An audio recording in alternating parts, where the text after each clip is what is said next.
What's your name? Okay, my name is Foster Rodda. Rodda is spelled R-O-D-D-A, but ever since I was a little tyke, I have gotten Foss, F-O-S-S, as a nickname. Mm-hmm. And I came by it, I guess, quite naturally because I was born in a home, not in a hospital, on Foss Avenue. That was where we lived. So F-O-S-S has stuck with me over the years. And you were with now the 8th Army Air Force? Well, you've turned it around a little bit. They called it the 8th Air Force. Hey there. The Army part was the Army Air Corps, which is, of course, not used after, well, you know, toward the end of the war, they changed it to the U.S. Air Force. And what bomb group were you? I was within the 388th Bomb Group, and I was primary SSN, as they call it, a navigator. Part of the time I was utilized as squadron navigator after I had done a fair number of missions, which is a lead navigator for your particular squadron. And then if the lead squadron, if you aren't in the lead squadron, happens to have to abort or gets blown up or whatever, you can move in and take over the whole group of anywhere from 18 to 28. Can you stop me just for a minute? I want to jump back because normally I ask a little bit about the beginning. But your nickname's Foss, Right. but you're not from the Northwest. No, I'm suburban Philadelphia. Yeah. Yeah. And just you're born there. Born in Drexel Hill, which is a suburb of Philadelphia, right. And I don't. I won't give you my age, but I guess it's quite apparent. I was born in 1919, so next month I'll be 84 years old.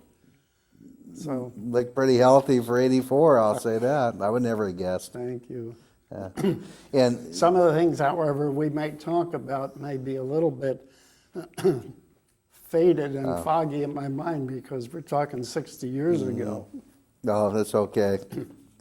Did now were you in high school during Pearl Harbor or? No, as a matter of fact, I was out here to be best man at my brother's wedding here in Seattle. And I gave him my car to go on a honeymoon because he had a truck and I didn't think that was, you know, quite the thing. And I had a pretty convertible kind of Pontiac with blue sailcloth covers. And so while he was down there, I went to the old Edison School up on Broadway where they were teaching riveting and some sheet metal and the bucking of the rivets. And I went to work for Boeing. So by the time my brother got back from the honeymoon that he went on down in Oregon, excuse me, I was working for Boeing. Now this was August, September, I guess, of 1941. Then Pearl Harbor, December 7th, 1941, and it changed the whole complexion because I was planning to get married here in Seattle. My intended was back in Lancaster, Pennsylvania. And I had, in fact, the church, the wedding, and the preacher set up to have her come out and we'll be married. But then Pearl Harbor changed a lot of things. What was my thinking here? I just lost it. Then I'm sure that I could have stayed working at Boeing on a deferment because I was doing what they call, prime War work. War work, yeah. But my supervisor in the department where I was, a fellow by the name of Reds Campbell, one day it was announced he'd be leaving, he'd gotten called up. And I thought, boy, if my supervisor doesn't have enough to keep deferring, and I kind of wanted to get in the fight anyhow. I'm going to fold my tent here and see the draft board here and get transferred back to Pennsylvania. And that's exactly what I did. So I went back there, I guess, in February of 42. Do you remember? Trying to get my house in order, and then I went to apply for naval air training down at the Customs House in Philadelphia at 2nd and Chestnut. One of the questions that they asked was about your physical condition, and they asked about asthma, hay fever, and that kind of thing, and I allowed just how I had some of that problem. Well, that knocked me out right away because they said, we get you out there on the high seas, we can't have you tolerating with any asthma attacks or that problem, so thanks, but no thanks. So I went downstairs to the Army Air Corps office, and I said, well, I'm going to get smart enough not to tell them I have that anymore. And so I was doing just fine to be accepted as an aviation cadet. That's where you started into the training when you wanted to get into flying. Well, the trouble is there, according to the rules of the road, so to speak, I was about 12 pounds underweight. And they said, no, we can't accept you because you're not, you're below the minimum weight requirement. And I said, oh, why don't you give me a couple of weeks to see if I can't, gain enough to get up to the 100 and whatever it was that they required. But it was 12 pounds over where I was. And they said, well, you'll never make it, but okay, we'll give you a couple weeks. So I've fed up on bananas, of course, and milkshakes and all kinds of things to gain all the weight that I could. And in 2 weeks, I came within 10 pounds. Within 2 pounds, I had gained 10. And they said, well, you're still a little under, but if you want to take your chance of what will happen when you get to your first station where you'll be probably going to Kelly Field, that's up to you. Otherwise, if you flunk out down there, you'll be in the regular Army. Said, I'll take my chances. So I went to San Antonio, Kelly Field, where they had the start of various qualifying and tests to see what you're best suited if you did fly, whether bombardier, pilot, navigator. And the flight surgeon that I got said, well, it doesn't bother me that you're a little underweight. I'd rather have that way than overweight. But he said, you do have a little systolic heart murmur, and I'm going to have you come back tomorrow, and let's listen to this some more. I said, Doc, I've had this ever since I was a kid, and my doctors have always been aware of it, but they've never been frightened or concerned about it, so I think I just live with it, but I'll come back tomorrow. So it was a similar thing tomorrow. He said, well, of course you still have it, but okay, we'll pass you. So now I'm into the program. Was this real early at the start of this? Were you in early class? Yeah, I was in, it was called 43-3, meaning that we would be finishing and becoming commissioned in February of 43. So was Kelly Field, was this a new Well, from Kelly training? Field, then I went to Ellington Field, and then on to Bombardier School at San Angelo, Texas. So were all these schools real new? Had they just started them? Or? Relatively new, probably less than a year old, most of them. So they had just was really sort of learning how to teach people. Same, right. Fortunately, quite a few that I worked with, particularly in the navigation school, which followed the Bombardier School, they were just excellent. They really had some super guys.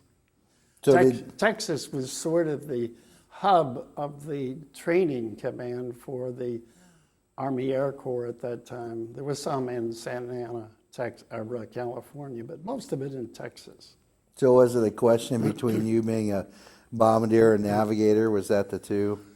What determined it for me is the fact that I wanted to be sure I got commissioned, sure I flew, and they had been washing out quite a few of the pilots. And I said, well, here again, I better elect my option to be on the sure side that I'm going to get my wings, so I'll go into bombardier. I don't know why I'm having such a frog here this morning.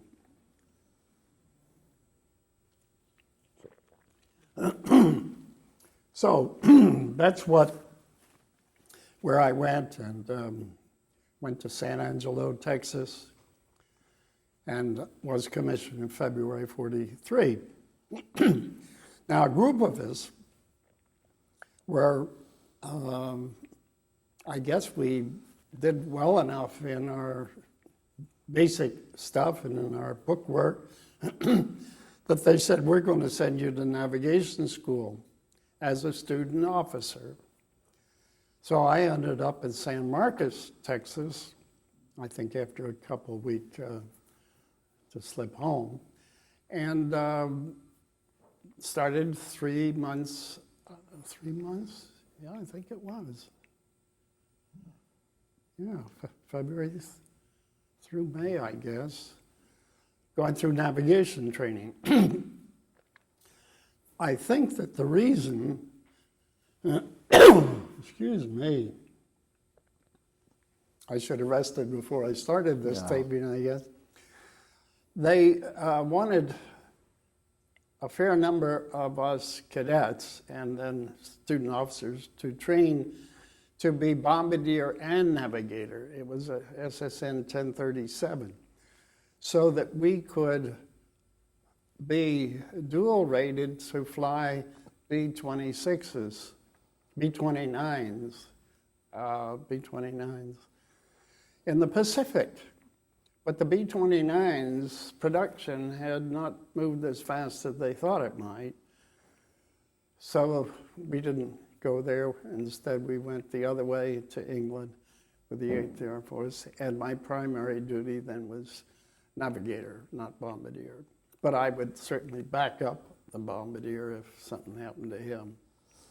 So did you, what type of navigation did you use back then?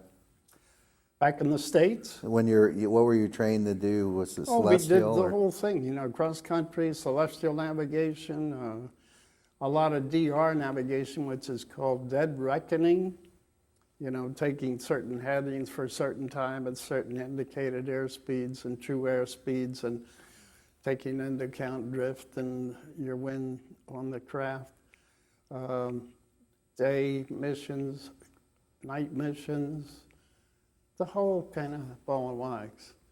So when you were in a bombing flight, would the lead plane, would that be the There'd man? be a lead navigator, there'd be a lead bombardier, there'd be a lead pilot and co-pilot.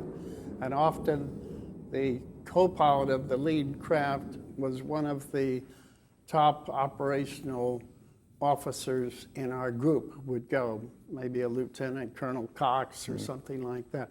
He wouldn't be the pilot, but he would be co-pilot, and he would be responsible for the entire group and what we did and where we went. I sort of jumped ahead. After you got out of bombardier school, you were formed up into the group that you were going to fly with, didn't you, before you left? No, that didn't come until after we finished the navigation. Then we were assigned to tie in with a group, and I went to, they called it phase training, first, second, and third phase training, or staging, from the time you finish either bombardier, pilot, or navigation. Then you start to tie up with a crew. But we were sent to Moses Lake and just lived in tents for about a week. Sand had wind blowing, and it was miserable, but that's what they wanted in case we were assigned to Africa or something, you know. Then we were 5 or 6 of us, sent to Walla Walla. And Walla Walla was 2nd and 3rd phase training, and from Walla Walla you were getting ready to head for overseas through the various depots to get equipment and aircraft, that kind of thing. So Yeah, let's go ahead and pick up on the Bremen raid. You said that was number 11? that was our 11th mission, and it, as I alluded to before, we get up around 4:30 in the morning. One of the sergeants comes in and shakes every one of us to get us out. We know we were flying, but we want to sleep as much as we could. We walk over to the mess hall and get a reasonably good breakfast because this is the last time we're going to eat till dinner. They don't put any boxed lunches up for us. So we eat a good breakfast. Then we walk to the start of the various briefings that we have. We initially have a general briefing so that we know where we're going, we know where we're flying in the squadron, in the elements, and in the group, and in the wing, and then the whole division. We have our times of leaving the coast and times of IP, which is the initial point on the bomb run. It's the IP, and then bombs away, and then we go to briefings for our positions. We have a navigator's briefing, just navigators. A bombardier has just bombardiers. The pilots have just pilot briefings. Then we head to the parachute shop and check out a harness and parachute because we do not leave these in the aircraft because they repack them often and make sure they're going to work. Then we, if we're lucky, climb on a Jeep or a 4x4 or something to go out to the hard stand where our plane is parked and where the ground crew is and living in tents and working their butts off through the night to get that plane serviced and back as an operational aircraft again.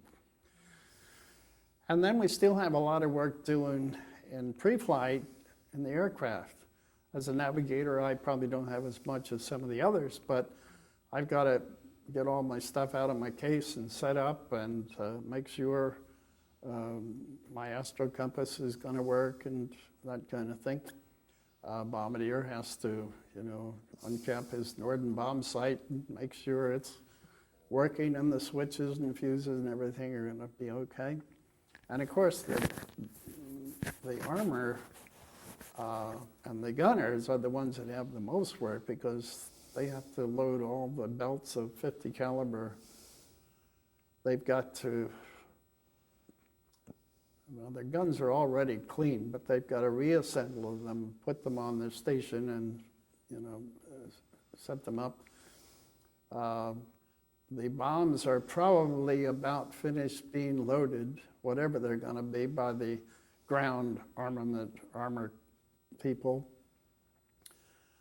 Anywhere from 500-pound bombs up to 2,000-pound bombs and incendiary clusters of incendiary bombs are normally what we're dropping.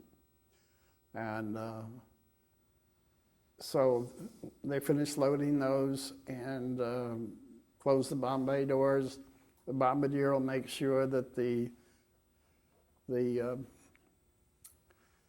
safety wires are into the tail spinner on the bomb so that we don't have an armed bomb at takeoff. And until he, over the channel somewhere, goes back and pulls those wires so that they're armed when they drop. And the tail fuses start to spin. That's part of his job. So probably takeoff isn't until around 8:45, 9 o'clock. And in the winter, that's kind of just daybreak almost because they have long, cold, damp winters there in England through the months that I'm talking about. And this raid was in November. And as a matter of fact, we experienced the coldest flight conditions that they had on the continent the whole winter. Our temperatures in the aircraft were down, or outside the aircraft were down to 60 below Fahrenheit, 60 below. We have icicles on our oxygen mask, and of course, you know, B-17s were not pressurized, so we were all had to be on oxygen after we got 12, 11, 10,000 feet. From there on, you're on oxygen. And the whole trouble started because we left the coast right on time. We were in good formation. We had no aircraft problems, no equipment problems. And, you know, you just feel good. You feel like, well, 50% of this mission is going to go well because we've started well. If things happen right initially before you ever get over the coast, you got problems and you may even have to abort the mission. So we're going over, and in this case, I used the example before. We went North Sea and then by the Frisian Islands and then down across Jade Bay, I think it's called. This is in the very northwest corner of Germany. It's a big port of Wilhelmshaven, but a little further down, maybe another 15, 25 miles, is Bremen. Bremen target there was the FW-190, the Focke-Wulf's 190, which was their hottest fighter plane, and they were batting them out, you know, by the hundreds. So initially, our targets were mainly aircraft plants, ball-bearing plants, and oil production places, like in Schweinfurt and some of those down there in Regensburg. Well, before we really started on the bomb run, we noticed that the oxygen system, the pressure was down almost to 100 pounds. Normally at that point in your flight, it would be around 250 pounds on the whole system because 10 people are sucking the oxygen from this. Well, it was down to a little over 125 pounds. And I said to Hal, the pilot, what do we do? Should we abort this mission and fly back to England? Because I don't think we're going to be able to make it on the oxygen with the leak that's going on. He said, oh, we've come this far. Let's hang in there. We're on the bomb run, coming up on the bomb run. And so a decision was made, we'll go. Bomb bay doors open, bombs away. Flak like crazy all over the place. Very accurate. You know, much of this is timed to go up at certain altitudes. And some of these crews down on the ground, the Germans, get quite good at having, there'll be a plane spotting our altitude, one of their fighters, you know, and radioing down the flights basically at 25,000 feet. And so there you get all this flak. But all the plexiglass, it looks like white Christmas inside the plane with this temperature, 60 below Fahrenheit. And we start to lose instruments. We start to be unable to even see out. I know that the pilot had to look through a little peephole to stay in formation on the bomb run itself. And I start to lose instruments. We start to lose our intercom on a couple of positions. The tail gunner we lost, and a couple of the waist gunners. We still had some intercom that was working. But things went really downhill from there. We had flat in the number 3 engine, and we lost oil pressure. We had very quickly after that a loud crack, and we'd blown cylinders on the number 4 engine. So here's one engine with reduced power, and the one that we blew the cylinders, we were lucky to feather the prop so it wouldn't windmill and cause a drag. So here we are with two engines out on one side, and we're all frosted up. We're losing contact with one another, and then the next thing, most of my instruments are frozen. I have no compass. I have no astro compass, no periodic compass. They just froze. We couldn't get the bomb doors closed.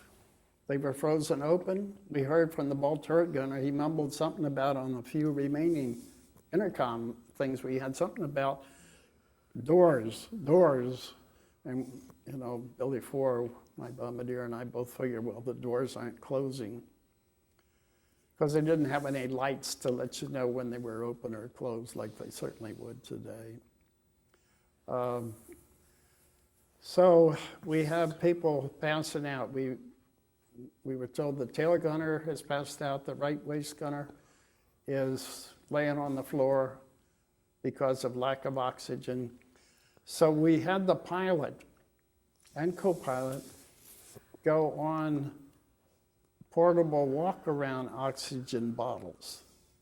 These bottles are if you have to get up and go do something in the bomb bay or go to back in the radio room or something, you carry a walk-around. They're bottles, you know, about this big around like this, and you hook them into your oxygen mask. So to conserve all that we could so that we would have no more people passing out from, that's what we did. Several of us went on walk-around bottles. But pretty soon, the whole crew is getting groggy, and the air is just musty, and we're breathing just at the very tail end of whatever oxygen is in the system. So the pilot knows we've got to come down out of altitude. We had broken formation earlier because of the loss of power. We couldn't stay in our formation, and that's usually when the fighters will come in and just nail you, because here you are alone, ship going out, and you're in trouble anyhow.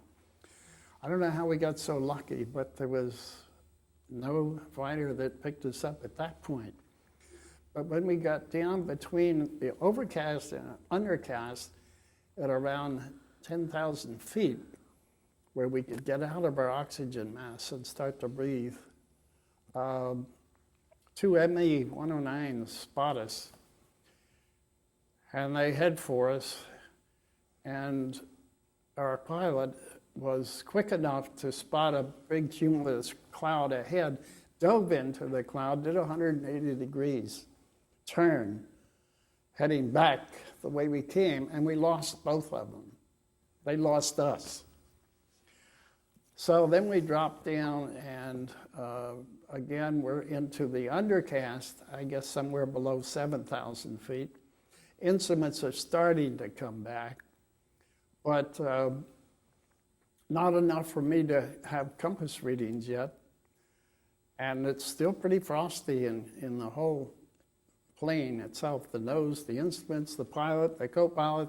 Most of those instruments are either out or they're so frosted they can't read them. So the pilot, you know, where's home? Because now we're heading, we said, we got to cross the Dutch coast. We may have it made because we're having so much trouble. And I said, I think we're over the Zuider Zee Peninsula, which was along the Dutch coast. But I don't know which way we're heading. I don't know where east or west is. Of course, there's no sun to get a relative bearing on where you are. But I said that hold what you've got in the way of heading, because it would appear we're heading back west toward England. And all of a sudden, I thought of a little compass that we had in our escape kit. We were always issued an escape kit as part of our briefing on every mission. And it had the currency of the countries over which you would be flying. It had morphine, it had other first aid items, and it had maps of the area where you would be, kind of on rubber stuff that you could dissolve, I think, if you left them in the rain. But this little compass, no bigger than a dime, and I pulled the escape kit out. I got this little compass. I put it in my hand, and it worked. And we were headed due south over the worst of the coastal anti-aircraft down toward Cowley. And I gave the pilot a new heading, and it's saved the day, so to speak, because I'm sure we'd have been in real trouble. So we take the, not an exact heading, but a heading west toward England. And now we get word that and things are starting to come back in the way of instruments because we're down almost on the water level. And so people that were groggy and everything are back with reasonable abilities to think and act. And we find out there's 3 bombs hung up in the bomb bay. That may have been one of the reasons we couldn't close the doors, because there may have been a switch kind of thing. I'm not aware of that. But I think it was the cold that made the doors stuck open. But here's 3 bombs hung up, and 2 of them have the tail spinner spinning so that they would be armed when that came off. And you land with an armed 500-pound bomb. You don't want to do that because the concussion would just blow us to eternity. But the bombardier went back, and with help from the radio operator, they were able to stop the fuse with a wire to stop it from turning, and they were able to kick it away from the bomb shackle, which had malfunction. So the front of the bomb released, but the bomb's hanging like this rather than dropping free.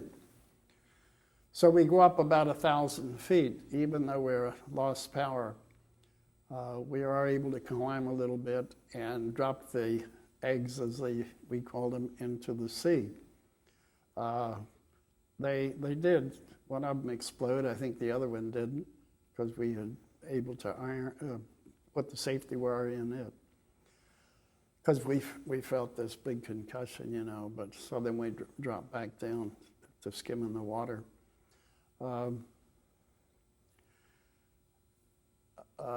When these fighters came on us, when we were between overcast and undercast, you never can turn an aircraft into dead engines, into engines that either are feathered or you lost power, because you'll spin in if you do. So we turned, of course, to the left to make this 180-degree turn to try and get into the cloud to lose the fighters, which we did. Well, we came back shooting red flares. That gives you priority to land at your base or any other base you get into, because it indicates you have injuries aboard, and they have an ambulance waiting for you. So this is where our tail gunner, he was really zonked out of the thing. He never did quite come back till they got him in to treat him there at the base hospital. And the rest of us started to come around and breathe again. That was a 6.5-hour mission that had action most of the time. Did you have the electric suits to help keep We warm? had electric suits if they were working. You were lucky. We had electric suits because through the winter, in those kind of temperatures, whether they're 25 or 40 or 60 below outside temperature, you were frost your butt, So if you didn't have it, you miserably lived through it, kept moving, kept your arms going, and tried to, because you did have heavy fleece-lined like chaps on pants. You had a heavy B4 fleece-lined jacket. You had boots that came up to maybe here, and they were fleece-lined. So you did get some help from that kind of thing. And usually we layered our underwear. We wore long johns and sweaters and shirts and under all these jackets. But when they were working, they worked just beautifully, the heated suit. But between the heated suits and the flak suits, which we later were able to obtain, there were flak vests, so that if, flak fragments were to hit you in the chest, you've got a vest, much like bulletproof vests that the police wear. They were heavy as all get out, but we would wear them when we knew we were going to get into a lot of anti-aircraft areas. When you got up in the morning and you got up to go to your briefing, you had no idea until that moment where you were going, right? Right. Did you, you must have learned pretty fast about what was good and what was bad. Was when they exposed the location you were going to, was it a sinking feeling when you saw certain names? It often was a real sinking feeling. We thought sooner or later they're going to try and get us to Berlin, which would have been a long haul in and a long haul back home. But for PR back home, to have the forts go to Berlin and bomb, it would raise the spirits of everybody back here in the States, particularly everybody was pulling and working in some kind of war effort. And we ultimately did one of those raids to Berlin, but that was almost to the end of my tour. So you thought... But yes, they would pull the curtain open, and here they would have a yarn string going from your station and showing the various changes up across the North Sea and over here and down into Bremen, say, or down into Frankfurt, and then showing some things to get you back home. And you went, oh, you could hear everybody just moan, oh, or no, not again. Because I think we went to Bremen 5 times out of my 25 missions. Some of the bombing was kind of miserable for the first couple of times, so we kept going back there because we wanted to cut out that fighter protection or production. So it was the same thing every time? Yes. Oh, yeah. Well, once in a while, say you would get a milk run. You say, oh, that should be, we're going to Emden. Well, it turned out it wasn't a milk run at all. The only milk run I ever experienced was the very first one. And I was too dumb to know it was such an easy mission. What did what did you feel and hear when you were in combat? Could you hear the guns going off? Oh, sure. And there's some vibration from the guns, especially if the chin turret guns, dual 50s are going. Same with the tail, he had twin 50 caliber guns. And even up in the nose, you could tell that he was firing. So you could feel all that going on? Yeah, it just came right through. There's no soundproofing to those planes at all. And then on your intercom, you only heard business. That was it. Oh, right. And when it goes out, you've lost touch with everybody. So make you That's feel... a terrible feeling. Something just popped in my mind. To do 25 missions, I think we took off about 40 times.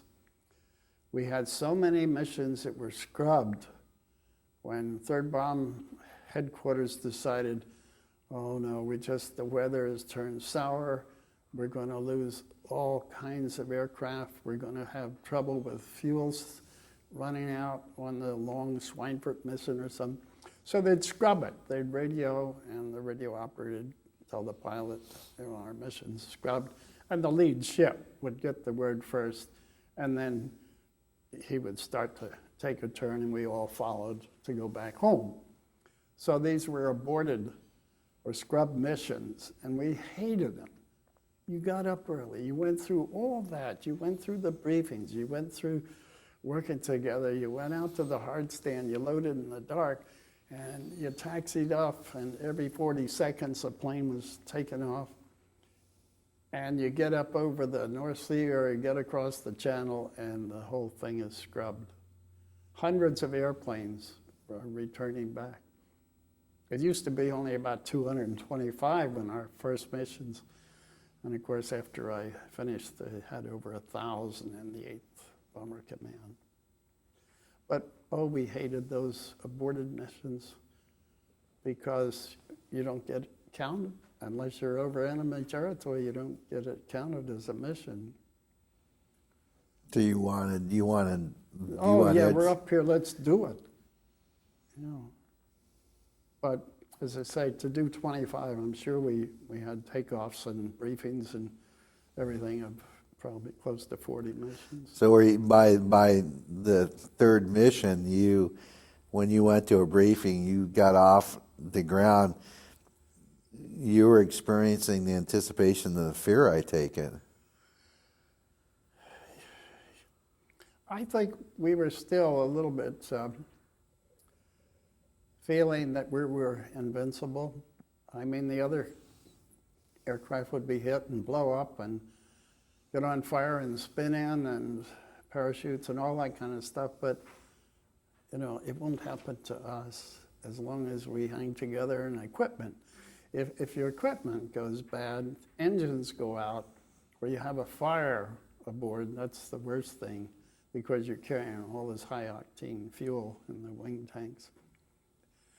Or you lose elevators or rudders shot off because of 20-mile-hour rockets. They would go out and lob in rockets. They were out of your range for your guns, but they would sit there with these Messerschmitt 210s, and they would have rockets under their wings, and they would boom. And you know, if you ever were hit with one, that you've had it. But even if you were close to it when it hit anything, you were apt to be part of it. There was So I just think there wasn't the fear, as you say, as much as a constant being on guard and say, well, now this is one more mission, and we're going to put our most and max effort to this mission. If we stick together and get lucky, we'll get back home tonight. And usually you came back in 3:30 in the afternoon. Then there was the debriefing, and the intelligence people want to know where you got the flak, where was this, the times, the headings, how many aircraft, how many did you get, and all this.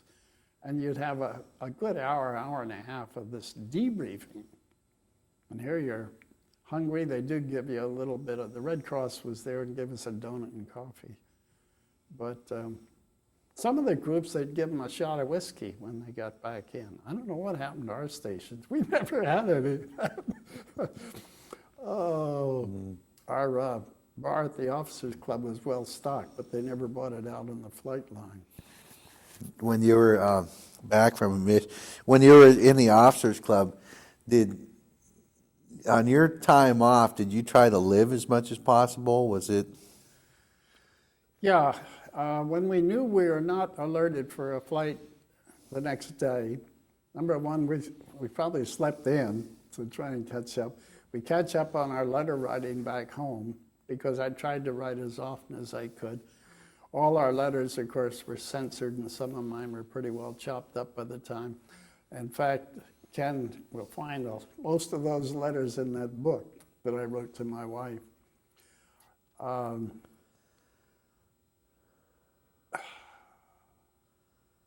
lost About what you did between missions. Oh, yeah, right. I think we had one R&R to London, a 4-day pass to London as a crew. And I remember we booked into the Savoy Hotel there. The officers, the airmen, they had their own place. They had a housing for enlisted men in London where they could, like a BOQ kind of thing. And we did kind of live it up, I'll tell you. But total blackout, you just never could get quite used to it, you know. Everything running around at night, and good thing those cab drivers knew what they were doing and could see enough with these little slit cat eyes for headlights. And that was it. Now, London was probably being bombed quite a bit then at that time. It was being bombed fairly often at night, yes. only once, I guess, when I was in London, did I have to decide, do I want to go to the bomb shelter or sweat this one out and just feel it's an overflight or they're headed for somewhere else. I went to the shelter. What was that like? Like a subway station. And did being on the receiving end of bombs, that must have seemed that was your The business. bombs ended up not bombing in close proximity to where we were. I think they went over to Cambridge or something, as I recall reading about. The next day, Cambridge got hit heavy along with the big cathedral there. Did you have a different outlook on it, being that that was what your business was delivering bombs, than the English lady or gentleman next to you that was Army or civilian or whatever? Do you think that you, when you heard bombers and bombs dropping, that your outlook was different because you were a bomber crew? Oh, yes, I'm sure it was. Although the British, they might kid us about it, that we were overpaid and oversexed and over there. But that was just a joke they liked to say. They did think we were overpaid compared to their flyers. But no, they were so grateful that we had come and joined into the fray, because they knew they couldn't stand too much more of that Battle of Britain kind of thing and the blitzes in and around London. And so no, they were just, again, it was just, all of us were so glad for the other person, whether it was a Brit or a Cockney from East London or what. We just, they were thrilled to have us, and of course, it wasn't too hard to get girls, so to speak, when you're an officer and you come to town. Speaking of that, our base had a dance almost every Saturday night for officers, and the airmen had their own dance, and the word got out among the whole region that, hey, Station 136 is having another officers' dance, and they'd come to the railway station at Thetford, which was close to Netteshaw, and then we'd send big trucks to pick up all these ladies to bring them to the dance, and they come in mass almost, because they were so happy to, here's these guys, they have cigarettes and they have candy and they have booze and they have the whole thing. I'm sure some of them didn't get on the truck to get the train back home. They stayed somewhere. I don't know for sure, but that was all part of that. Did now your wife and your letters were pretty constant, going back and forth? Hers would come in bunches, because that's just the way the delivery of mail was in England at the APO, whatever our number was. And I guess mine were the same way, because they'd hold them up to censor the letters, and again, then they'd release 3 or 4 of them at one time. Did she, through what the censors allowed and through the news, did she know the danger bomber crews were in? Yeah, pretty much by listening to Gabriel Heater at night, every night at 5 o'clock on the radio. Well, we lost so many forts today, and Who is Gabriel Heater? Well, he was like the Edward R. Murrow. He was like the Dan Rather of today for radio. So he actually He had the, NBC News of the world at night at 5 o'clock, and they'd hear Gabriel Heater, and his voice sounded at times so pitiful that doesn't look good today, we've lost so many bombers, and I've heard transcripts of some of those things. So back here at home, in those early days of our flying there, they sensed it was rough, really rough. So did the worry come through the letters from your wife? No, I think she was good enough to try to be pretty upbeat about it. She'd just give me a little news like, I decided to go take a teller's job at the Lancaster County Bank. She was her folks were in Lancaster at the time, and Dottie, we've gotten a new dog and that kind of stuff, light stuff, and Was your mom? of course, a lot of emotional, how I miss you kind of thing. Was your mom and dad both still? Yeah, they were living, but down in suburban Philadelphia where I was born and raised in Drexel Hill. So did you communicated to your mother too, I take it? Yeah. Probably more, I asked Donna if she would talk to Mother or call her or send her a note. Were you worried about her? Because I just couldn't spend too much time writing. You were so busy and you were so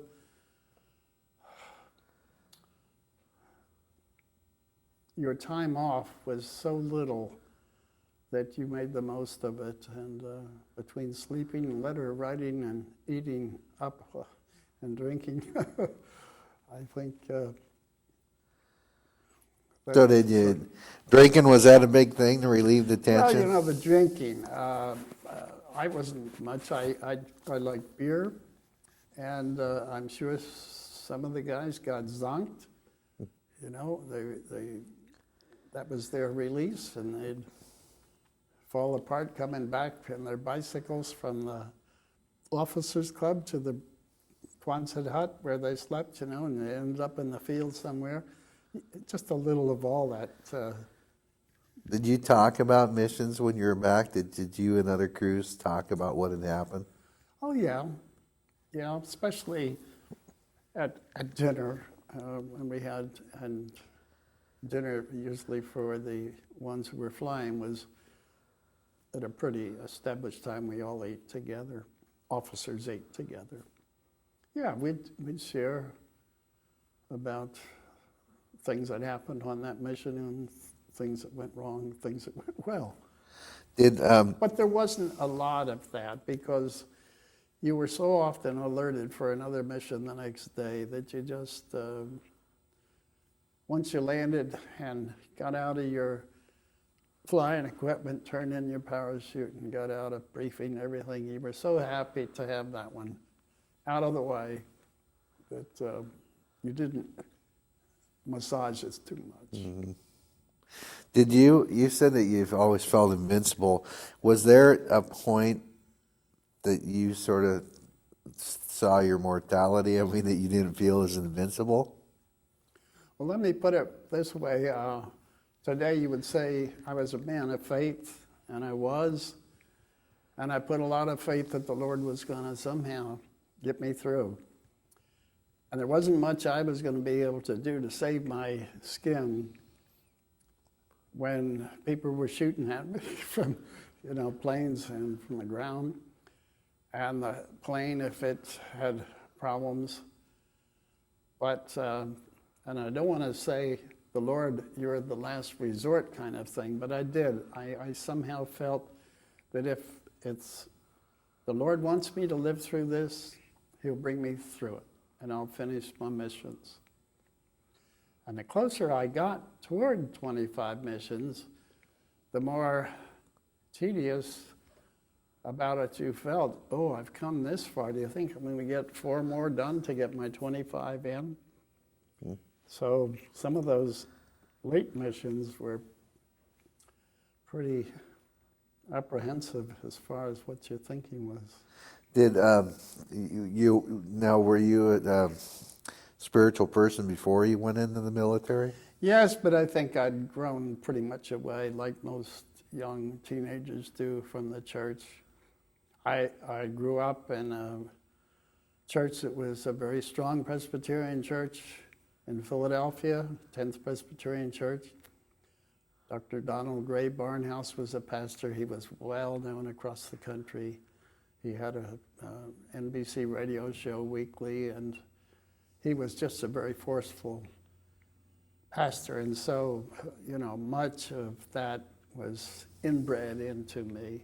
And yet, young people often leave the church and leave any immersion into religious things, but will come back later because of the founding and the grounding that they had.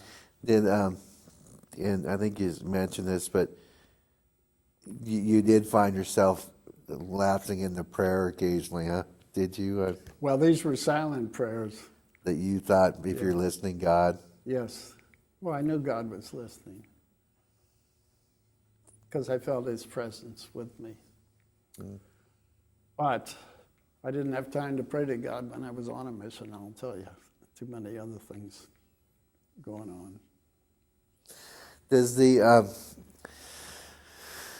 bond that you have with the crew, it's have you ever experienced friendship like that again? No.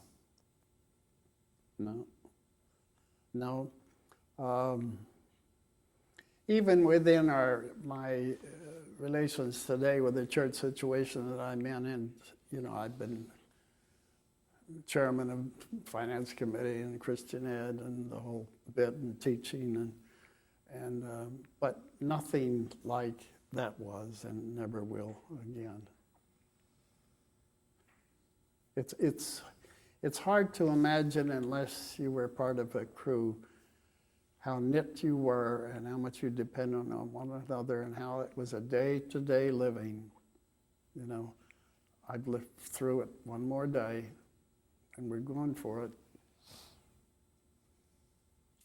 I don't know where you would, now, I don't want to call it peacetime because we're on the threshold of another kind of war, and it's horrible because I don't think anybody wins in a war. I really don't. But I'm not here to preach. But I just don't think there's that cohesiveness and that personal bonding ever could happen apart from what I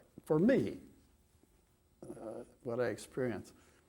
I was 23, 24, I guess 25 when I finished and got out of the service. I got out, as a matter of fact, on points, because it had so many points toward the end of the war, they would kind of usher you out and terminate your active duty time just about 1 week before Hiroshima. And so within another 2 weeks, when I was processing out at Fort Dix in New Jersey, the war was officially declared over. Did the So I was in for 3 years. your crew, whether you were on the ground in England or up in the air, you still were a unit? So you would go to the officers' club with your crew and... Not necessarily. Really? I mean, we weren't married to that extent.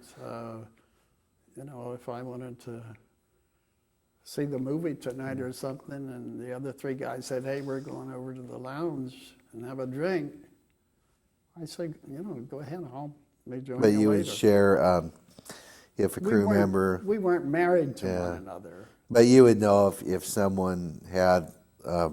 like if someone had gotten a Dear John letter, they would have turned to and said... Oh, yeah. Did that happen? Yes, it happened with a couple of our enlisted men. And so we'd go down at night and kind of counsel with them.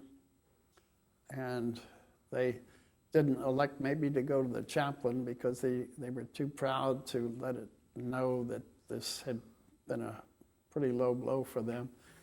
But if one of us, myself or the co-pilot in particular, would go to their hut and sit down on their bed and sort of hold hands and say, you're young, there's a lot of women out there, and probably it's just as well if you've gotten a Dear John that it wouldn't have worked anyhow. So, try and look at it that way. Pretty devastating for a young man, Oh, wasn't it? yes, of course it was. I think those women back here that wrote those kind of letters had no idea what the impact would be, or if they'd had any common sense, they would never have written them, even though, they had moved away. Of course, if they had been writing, and now what does she say to somebody who she knows she's going to break with? Did the We talked about, you talked about the coming war, and does, and you said you don't want to preach, but this has been the project is to hear what veterans have to say and their feelings and thoughts about things, and less dates and facts and figures. And it's just, and we've had many veterans have talked their views on war, and most of them reflect your view, which is that it's a terrible thing. It is. But, so if you wanted to talk to the president right now and the children to explain, you having been there, your viewpoint, what would you tell them about it? I said, George W., you haven't been there. You haven't seen the blood.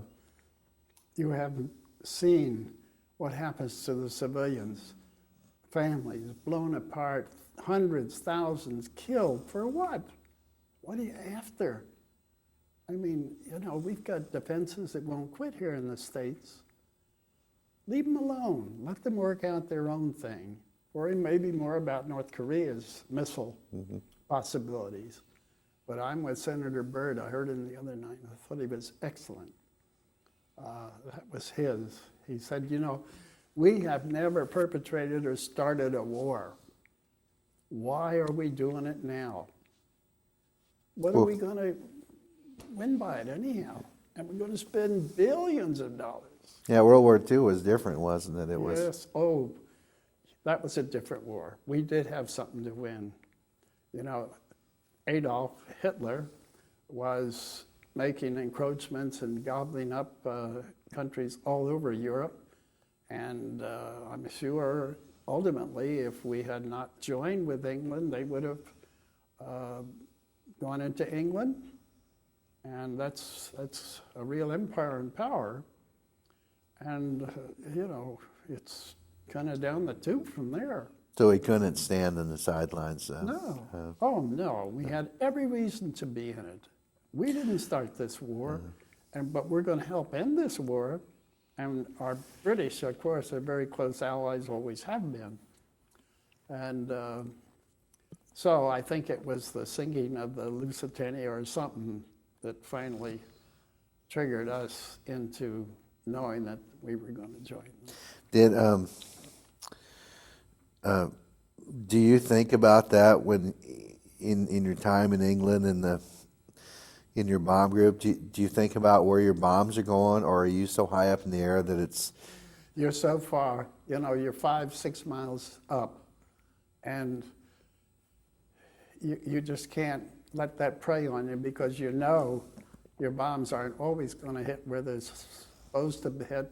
You're going to hit into thousands of homes and churches and schools, and just be a bloody mess after you leave. But you cannot let that prey on you. Did you go now Dresden, the famous raid in Dresden, the firebombing? Were you on that, or I was not on that Dresden raid. Where you couldn't? It's pretty in a raid like that. It's pretty hard to not know that you're. Oh, right. Is that something that? Because we've talked to lots of people about this, but it's now I'm losing my train of thought. Okay. Something came to my mind. I'll poke in here while you're thinking. Go ahead. I was recalled to active duty in the Korean War, 51 and 52. And I was in an Air National Guard unit in Philadelphia having a ball on monthly flights out to the West Coast and all this kind of stuff.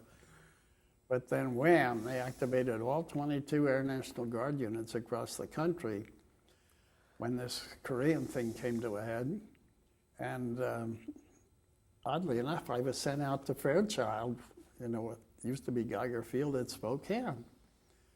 And by the time we were a photo reconnaissance outfit in Philadelphia, flying B-26s and some B-29s. But when we came out to Fairchild, they wanted us to get into, what did they want? Anyhow, it was into medium bomber kind of situation, and by the time I was tapped to fly over to Korea, I didn't have enough time left to make it worth their while to send me, because we had a strict 24-month commitment to activate us, and at the end of 2 years, we were out, unless we elected to up, you know. So I never did go to Korea, but the last 4 months they assigned me to group headquarters, and I had administrative work and got out. And Donna, of course, was with me for the 2 years. We lived in Spokane. Is there anything that on these bomb runs, this sounds so horrific? We talk to pilots and they say that they're so busy keeping in your box that they don't think about all that. But from the coast to the bomb target and back to the coast, is it unimaginable what it's like? Can we ever imagine it? Could you ever explain it really, that we really know what? On the part of the pilot, he is working those whole hours, you know, flying formation. Now, true, it's a rather loose formation until we get on a bomb run, when we need a close pattern of the bombing. Or when we get fighter attacks, we tuck it in pretty close, so the gunners have a better chance of getting some of them. But otherwise, we're flying kind of loose, and so you can do a little of, not relaxing, but the pilot doesn't have to be so tense about, you know, not running into the other aircraft, because it happened often. One of the planes would run right into another one, and they both go down. And you'd see that. And the co-pilot, in our case, occasionally would fly when there was no fighter advances coming on. There was no anti-aircraft fire, and we'd like coming home. Did you ever fly the Schweinfurt? No. Oh, yes. I thought you meant that I fly it. No, but I mean, Oh, yeah. yes. Oh, yes. Horrible losses to that Schweinfurt. I think it was the 14th of October, I think. They flew to Schweinfurt twice. One time they went to Schweinfurt and Regensburg, and then went on to North Africa. A lot of them ran out of fuel, went in the drink in the Mediterranean. The second Schweinfurt raid is the one I was on. They didn't do that kind of, not dog-like, but that kind of a mission. We returned to England, and heavy losses. That was a ball bearing plant in Schweinfurt. Ball bearing is very critical to aircraft and armament and tanks and the whole thing. Did the Schweinfurt raids is infamous. I mean, anybody from a bomb crew I talked to that's been at Schweinfurt, that's something they never forget. The 100th Bomb Group, for instance, which was right in our flight pattern, close enough that they were in our flight pattern, ended up with one crew still flying. One crew, one plane out of, I think, 18, 17 missing, blown up, down. So how many men's that? Imagine coming back to your unit, to your bomb group, and you're the only one that comes back. And one of those had he was a lead colonel. I think he was leading the group on that mission. I think so. Of course, he went down. I think they lost 2 high-ranking officers as well as all those crews. You lose 17 aircraft, you've lost 170 people right there, just out of one group. Now, Hap Arnold and General Eaker, and later Curtis LeMay, General Curtis E. LeMay, who pinned my Distinguished Flying Cross on me at 3rd Bomb Headquarters when I finished. They felt that they could tolerate a 10% loss of planes and crews. So if they got sent up 250 aircraft on a mission, if they lost 25, that was within limits of what they would lose, say, on most any effort, any bombing mission anywhere. But when you got up over 20%, 28% on that Swineford, there was a question, should we not be doing daylight bombing? Because the British said, you Yanks are out of your mind. How do you go in broad daylight and, we go at night? And true, we get caught in the searchlights and stuff once in a while, and we do have fighters that attack us. But our chances are extremely better than yours. You're out there, and in daylight, the fighters can do what they want with you, which was true. So I know that Swineford raid was a very pivotal thing for the 8th Air Force. Do we go or do we retrench and decide what we're doing wrong, what we have to do differently? What did the Germans do that made it so much more deadly? They would find ways to attack us with fighter aircraft that they would nail more of us. They would come into a frontal attack, 4 abreast. And here, you're in a plane here, and they're coming in 4 abreast, and they open fire. And some of them had the 20 millimeter cannons on them. And then they would take off and peel off or break away both ways. But they would close in, it seemed like, to about 100 yards before they would do that. So you were pretty much dead meat. Occasionally your 50 caliber would get one of them.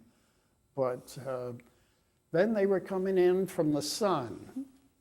If the sun was up here at 2 o'clock, you've heard the film 2 O'Clock High, the fighters would come in the sun, and you really couldn't see them. The sun made it impossible to zero in. I mean, you were blinded by the sun, but they could come in and close very close, and they're going to get 2 or 3 of you on every swipe, on every sweep.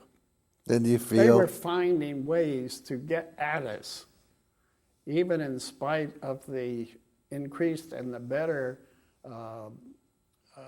escort that we had to defend us. Because when we got into P-38s, and then finally the fighter that all of us thought was the ultimate and was sweet plane, the P-51, the Mustang. And they came about when I was finishing my missions. That was a beautiful airplane, fast, maneuverable. It was as good as anything the Germans could throw up. Did your plane must have been struck by shell fire? Oh, yeah. I think about 8 or 9 times we flew somebody else's plane because ours was so damaged it wasn't operational for several days. So we'd go in another aircraft. Somebody on R&R to London, we'd fly their aircraft. So could you feel it when it got hit? Oh, yeah. When they burst, actually the bomb bursts that are below you aren't usually the one that's going to get you. So you're seeing those and you look out and, oh my goodness, they're black bangs all over the sky. It's the one above you because they'll break down. And the fragmentations come all down like out of a hose, And so they're breaking right above you, and your plane is going to shake from the concussion of their bursting. And fortunately, we never had a direct hit, but we came back with a lot of battle damage from fragments.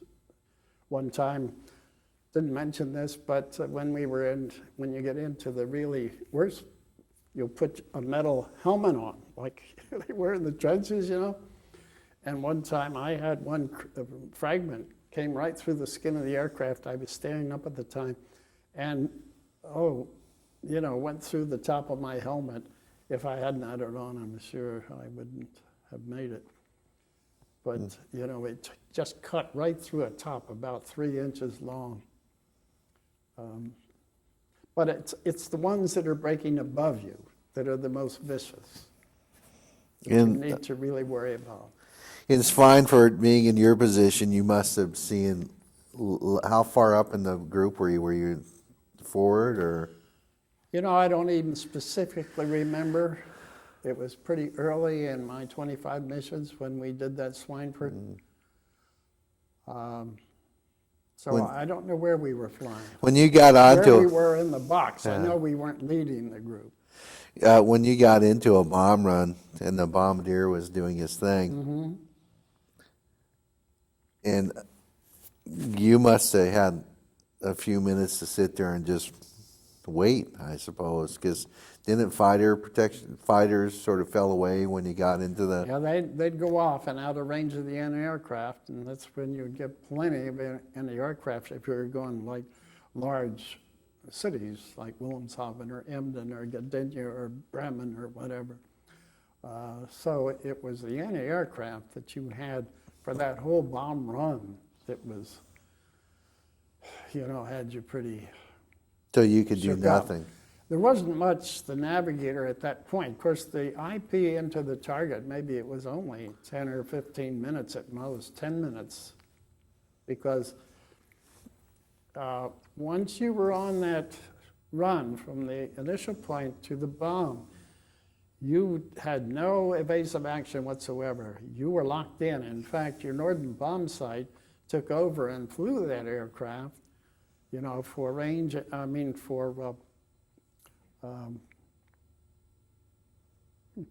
not range, that's this way, but for left or right kind of thing. It flew a straight line so the bombardier could be as accurate as possible. They just couldn't have any maneuvering going on whatsoever on that bomb run. So as a navigator, I sat there and hoped Billy... Actually, most of the bombing was done, most of the bombardiers ended up being called toggleiers, because we would wait until the lead craft dropped bombs, and then we would just flick a switch and release our bombs. So we were bombing on that aircraft. Now, if that aircraft was shot up or anything, then we knew who was deputy lead, and it could come down to our group. And if I was flying squadron lead at the time, it could be that Billy Ford, my bombardier, would be the one that then all the other craft would toggleier on him. Did you... And finally, further in the war, they did away with the bombardier position totally. They just had a toggleier. What did you think about the atomic bomb when you heard about it?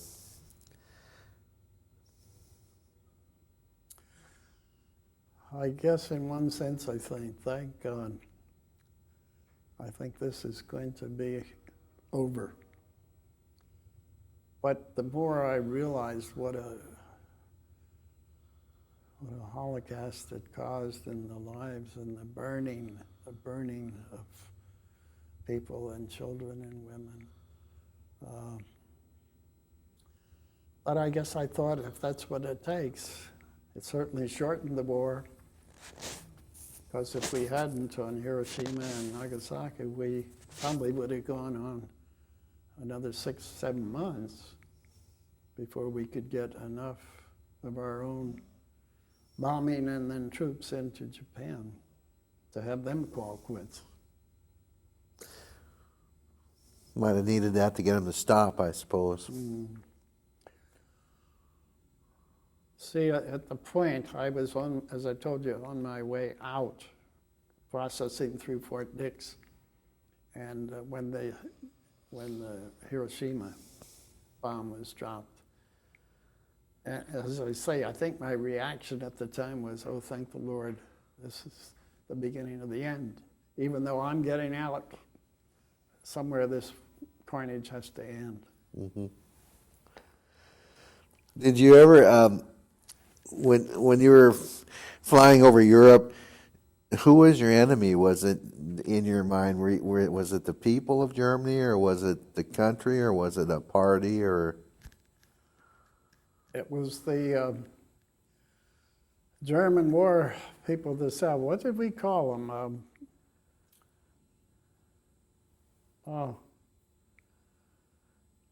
Anyhow, it wasn't the people, certainly. It was the political and the army and the Air Force and all those that were causing all this terrible war. We had a name for German. Huh. I can't think what it is. I mean, we were typically called Yanks, you know. Krauts? Krauts is one name, but that isn't the one I was looking for. Bosch? No. Well, doesn't come. Did have you been back to Europe since then? Have you ever been there? Yes, in fact, I'm going for a first visit to my old bomb station in May of this year. We have a group of 50 of us from still left that have decided to put together a tour package, and we're going over and spend some time in Netteshaw and Thetford and Cambridge. We'll work out at Cambridge, which isn't too far from where we were stationed. I'm sure the airfield itself has long since been plowed up back into farm kind of thing. Are you going to go into Europe itself, or you're not going to Schweinfurt or any place like that? No. Oh, no. I'll fly British Airways to London from here. Do you, when you got back, did you dream about your? Oddly enough, I didn't. A lot of, I would hear a lot of fellas, even years later, they would have these horrible dreams. And one of those is in a nursing home with Alzheimer's. My pilot is the one with Alzheimer's in New York, Flushing, I think. And I have a waist gunner living down in the Miami area, and my tail gunner in Kansas, I guess it is. The one that I was going to lose his legs, he's still living, very active, and coaches basketball, and I correspond with him every now and then. Could you give me that sheet?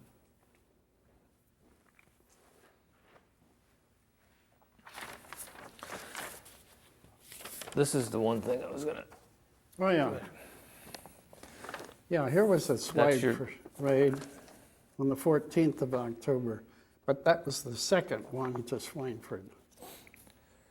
The first one was just before I became operational. So that's the list of all the missions you were on, Right. 25 missions. Mm-hmm. And I see on the right side there they have the time, and I'm That was assuming that's a- hours. Right. Hours and minutes. Within the closest 15 minutes from takeoff to landing. Okay.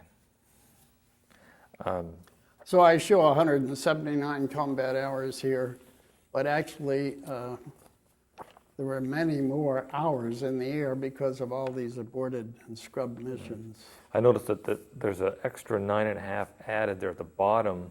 What was that? Well, it's made up of a 5, a 1, and a 3.5, and I think it was errors in the initial listing of the time on some of these missions. I cannot tell you. Oh. You see the Right, adds I saw up to that. 9.5. I can't tell you. I was wondering Ken. if there was another mission in there that they forgot or something. No, I think it was times. Well, you'd think the 5 hours would be another mission. I don't know. Okay.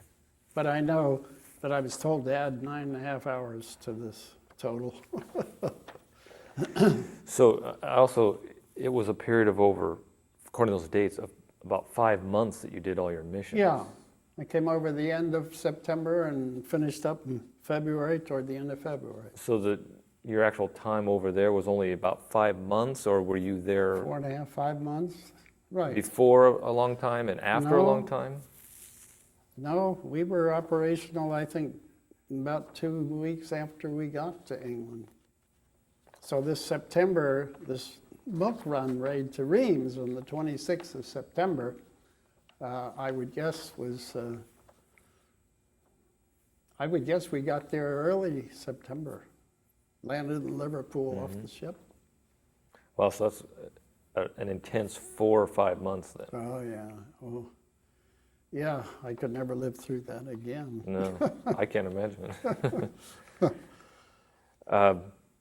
So after your 25 missions, you left, and what it said at the bottom, you were recommended for training? Yes, for pilot training.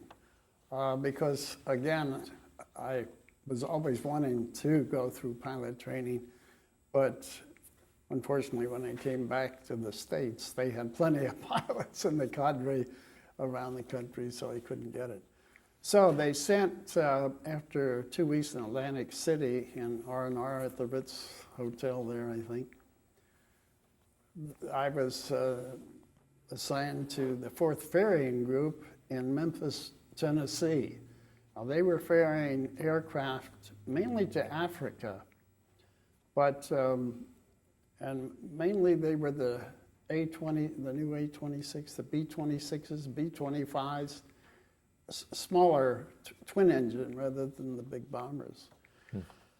So I was just about ready to start, flying as navigator on some of those where they're repositioning aircraft, when my wife's father was killed in an automobile accident back in Lancaster. And I got a compassionate leave to go with my wife back home for the funeral.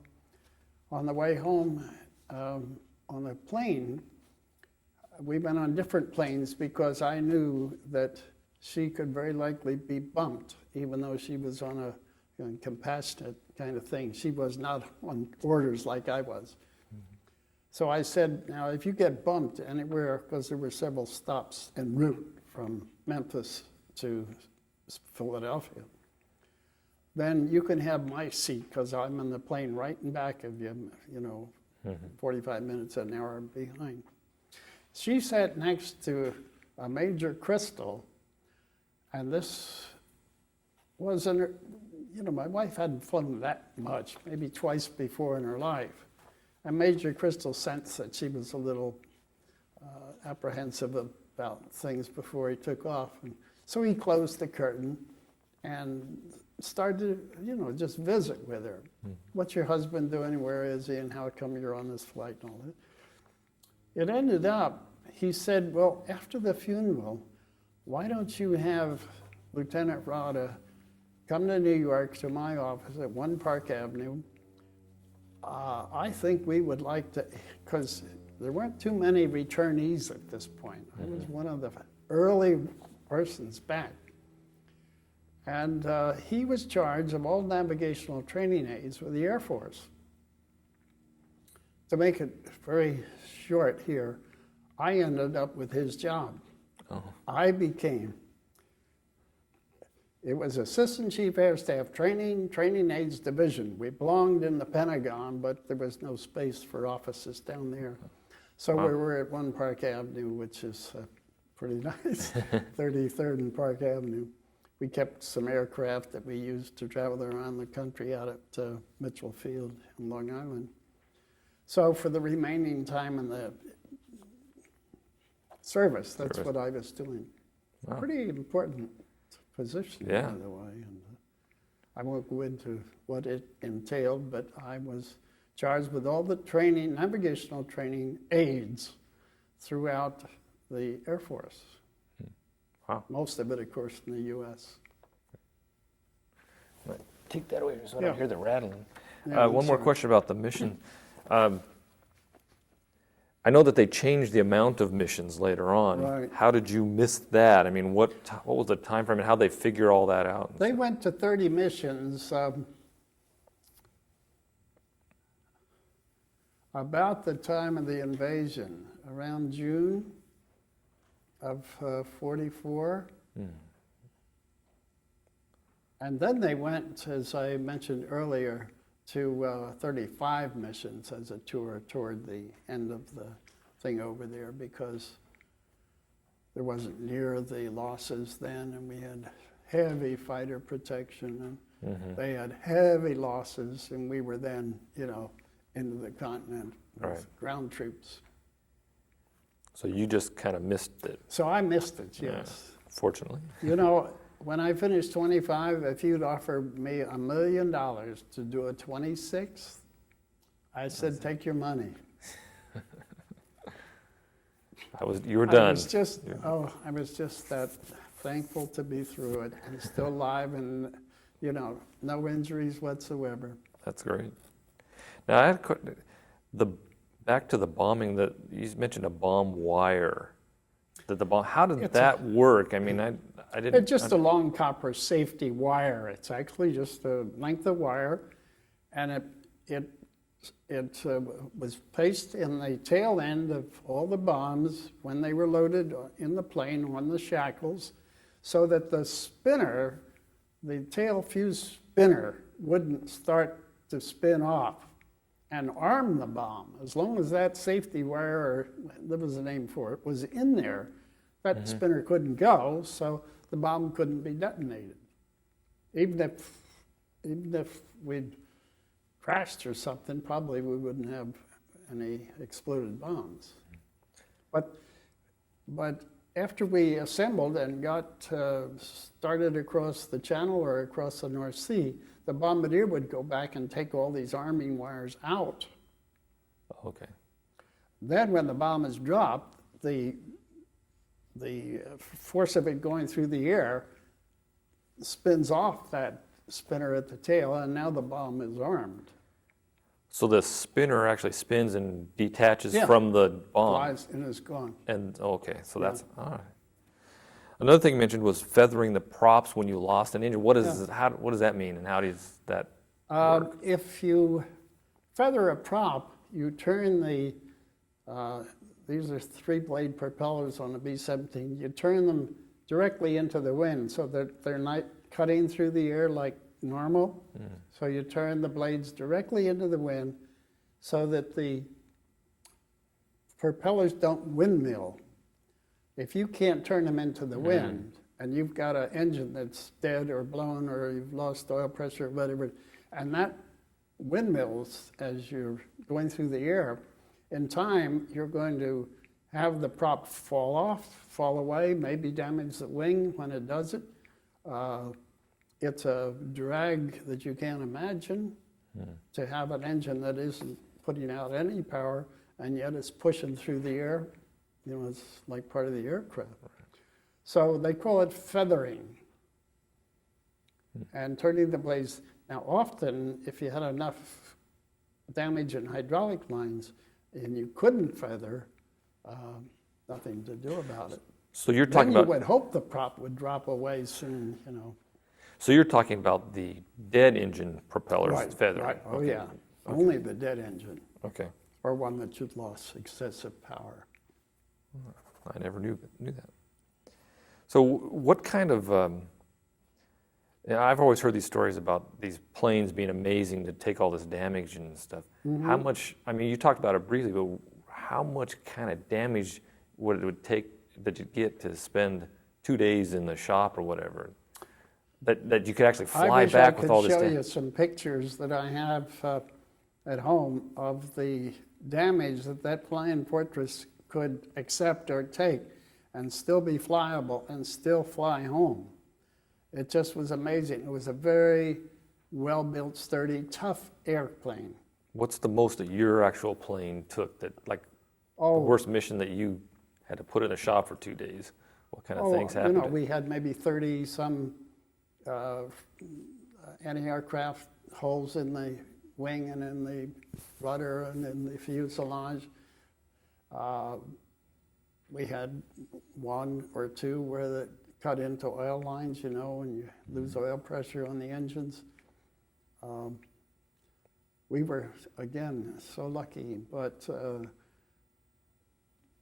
I think 8 or 9 times we could not fly our plane because of whatever damage, and it wasn't operational until they put it in the hangar and worked on it for 2 or 3 days patching the skin and changing the engines and putting in new hydraulic lines and that kind of thing. Wow. But that plane was back flying again. You know, Really? 2 or 3 days, she's back in the air. So would you have actual like flak or bullets, whatever, like going right through the They plane wouldn't go all fuselage, or they'd penetrate the skin and not likely to go on through and out the other side, so to speak. There was enough, because in the first place, it wasn't a bullet, it was a fragment of a anti-aircraft bullet that it's just steel fragments, you know, but the high velocity coming in. I imagine some did go through and out the other side. So you had more from that than you actually from the fighter plane shooting bullets at you, actual We did. bullet. Okay. We did. And I think, in general, it was a toss-up of the planes that were lost to fighters versus those that were lost to anti-aircraft. Huh. We just lucked out and we didn't have any losses because of fighters. Because I always, being not involved in war, I always see the movies and stuff. It always looks like it's the fighters that are on them all the time. I mean, there's the flak, but it's like the fighters that they're really worrying about. Well, in the movies, you can see fighters coming in. That's the color of the whole thing. Yeah, it's more action. You can see these black bombers, and you've seen one, you've seen them all, kind of thing, unless you're there. Can you fly back with just one engine? Is it possible There is one plane that did that and flew 400 miles back from the continent to land. He didn't go into his regular base. He took the first RAF field that he could come to on one engine. If you're letting down and have a slow let down, you don't have the need for as much power. And if you can still steer that craft by hard rudder and hard controls over against the one engine, he brought it in. Wow. But many times they'll come in with two engines. Two engines out on the same side, like number 3 and 4, like we had, can make it pretty dicey. You don't do much of the way of holding altitude if you've lost two engines. You just can't. But that's why they called it a flying fortress. It just was a fortress. Now, B-24, the Liberator, actually could carry a greater bomb load, had a greater range. It could fly farther on the fuel tank it had. It had greater power. The engines on the B-17s were 1,250 Wright engines. And I think there were 1,500 on the B-24 Liberators. But they had a very narrow chord or wing. They had a very narrow wing, so that if they got any flak at all to speak of, and they lost any of that wing area, they were done. So the B-24s didn't work too well because of the heavy anti-aircraft in the 8th Air Force, although they did make up the 2nd Bomb Division. There were 3 divisions, 1st Bomb Division, 2nd, and I was in the 3rd Bomb Division. And it goes from an echelon, which is 3 planes in an echelon, goes to a squadron, and 3 or 4 squadrons makes up the group, and the group makes up the combat wing, and then the whole divisional force that's flying that day. So it's, a step up right through them. Wow.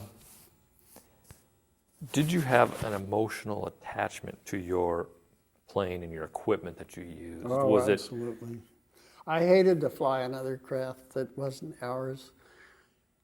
It's I guess, like getting into your own car. You know where everything is, you know what the buttons do and what the gauges look like and all that kind of thing. Whereas you get in a strange plane, you're not sure about the compasses. Did he swing the compasses? Are they accurate? Is there too much deviation? Can I bank on them? That was a main concern for a navigator. But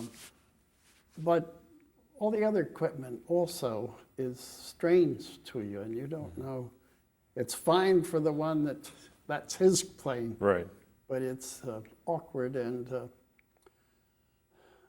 Did you not have the any best. kind of rituals or routines or anything before you know, superstition kind of things? I don't think I did, Ken. I'm too busy to Yeah. that. No, I really think I didn't. You described earlier about your actual compartment, the kind of the desk and stuff. Mm-hmm. Was it cramped? I mean, what did you get uncomfortable sitting there? Was it, you know? When I first started to fly that B-17 in Walla Walla when we were on some training missions, I thought, wow, look at this. It's like a big expanse. It's like a huge master bedroom kind of thing. I thought it was all kind of space because I'd been used to flying AT-13s or something and twin-engine Cessnas or something for our training through navigational school, and you were quite cramped. But, about a month ago, I went through this B-17 that the museum here has. That they're bringing back into flyable condition here down at the plant in Renton.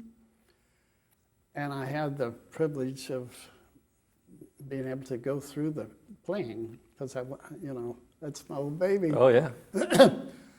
I got into no way could I come up where I always did, up through the nose hatch. I used to grab a hold of the crossbars on the bar and swing myself up into the, if you turn to the right, then you go to the pilot compartment. If you turn left, you come into the nose compartment.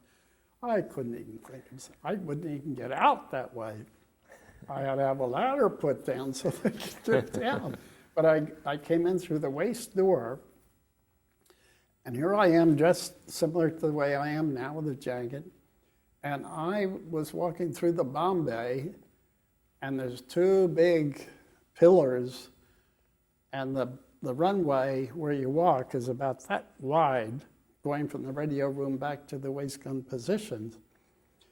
And true, I'm sure I always kind of pushed myself through there with all the jacket and harness and Mae West and everything I had on.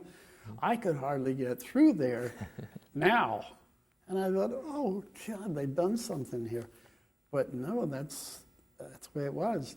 I get up, I could hardly climb into the nose. I had to watch my head, and I'm scooching around.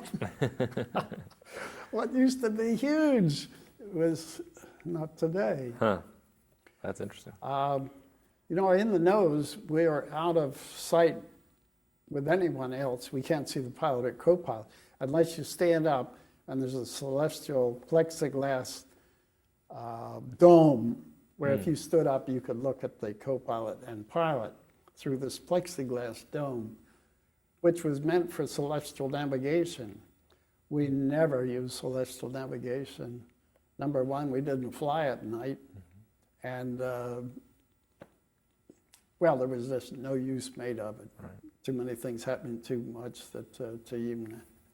And yet we spent a lot of time training back in navigation school and flying celestial navigation, even do daytime shooting sunspots and all that kind of. But you've been. If you'd needed it, you would have liked it. What was large back then, it's pretty tiny today.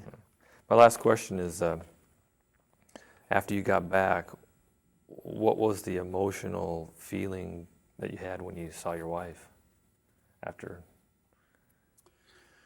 She knew I was back in the States, but they had sent us up to, up on the Hudson River. There was a place where they did some final debarkation procedures and so forth and check you out and make sure your shots are up to date before you really get in.